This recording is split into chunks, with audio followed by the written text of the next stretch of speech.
All right, so with the introduction, as I always start with, Band 6 formula, right? This is a Module A essay. You're going to have 40 minutes allocated on the day, paper 2, right? So this is the second day of your exams, obviously. Module A being the first one is probably the first essay you will do. I would recommend doing that paper in order. You should finish with the craft of writing. Reason being, not just because it's Module C, not because it's the third one on the list. You should finish with Module C in paper 2 always, because it's the one module where you can afford to cut out words if you're running short on time, right? And not be penalized for it. The marker doesn't know what your original or planned craft of writing piece was going to look like. So if suddenly it's 100 words shorter, that doesn't actually matter. You could still get full marks as long as it makes sense at the finish point, right? So the craft of writing is very forgiving in that the composition is something that can be shortened without being penalized. So you definitely do Module C last, because if you're running short on time, you can get away with spending less time and writing less words for that module. Whereas with the Module A and Module B, the two essay-based modules in paper 2, you won't get away with not having a conclusion. You won't get away with running out of time and not having that third or fourth body paragraph, okay?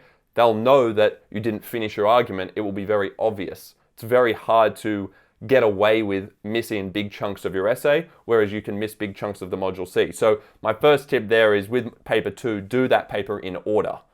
Okay, you should also do paper 1 in order.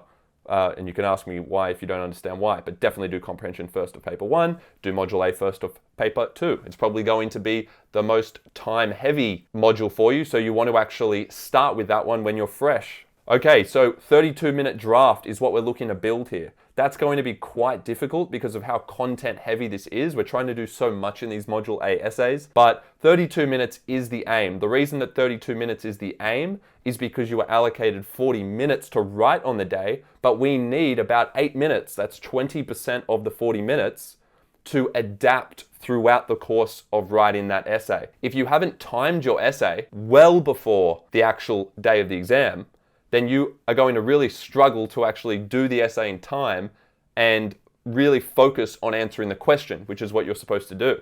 Because if you haven't timed your essay and made sure that it's short enough, you'll probably be quite stressed when you see the question, especially if it's a difficult question, and you're freaking out about what you're going to write, and then you're just going to put pen to paper straight away, and you're not going to write what you probably should or could have written if you knew in the back of your mind, oh hey, I know I have 8 minutes to spare here. I can actually think about this for a minute or so. And then with each paragraph, I can make those adjustments as I need to help refocus my essay on the key terms of the question, looking to always use those key terms of the question.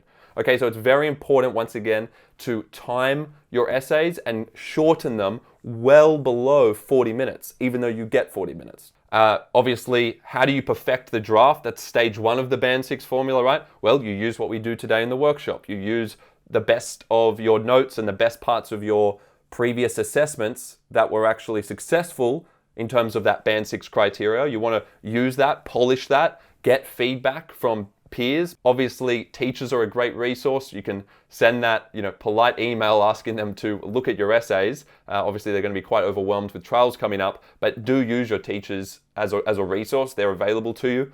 And once you perfect the draft, once you get it to that 32-minute mark and you're happy with the quality of the essay based on a draft question, make sure you have a question. I'll show you a focus question that you can use. You then want to memorize that essay. And then, of course, people say, oh, but I've been told not to memorize the essay because I don't know what the question is. Well, as I've explained before, you still memorize it, but you memorize a 32-minute draft with the intention of only focusing on answering the question on the day. So the better you know your core materials and structure, the easier it's going to be, ironically, for you to answer the question. Okay, because you're not mucking around on the day with sentence starters and how do I phrase this and how do I transition this sentence into this sentence. All that's already done. You know how to do that. All you need to do is reword the effect and the emphasis of your sentences with the key terms of the question. But you're still going to maintain the essence of your essay. The essence of your argument, the essence of your structure is not going to change. The purpose of each sentence of your essay is actually going to be the same, more or less, in my opinion, if you choose a good structure, and I'll provide that structure for you. An adaptable structure, right? Make sure you use a lot of form as your evidence. if you're doing that and you're linking things to context, it's going to be relevant no matter what. You just have to re-emphasize different parts, or you have to change the wording of each sentence so that you are making the key terms the priority of that sentence. But you can still maintain the base, the core, the essence of each sentence, okay? So you memorize it. I find the easiest way to do the memorization is to read it out loud like a speech, check back on the page that I've printed out, and try and say the whole thing out loud without looking at the printout, okay? That is going to be far more effective and efficient than writing out your essay every time to try and learn it. That might take 32 minutes if it's a 32-minute draft, whereas speaking it aloud may only take 5 minutes. So you can speak it aloud far more times than you can write it. So that's why I choose that method of memorization.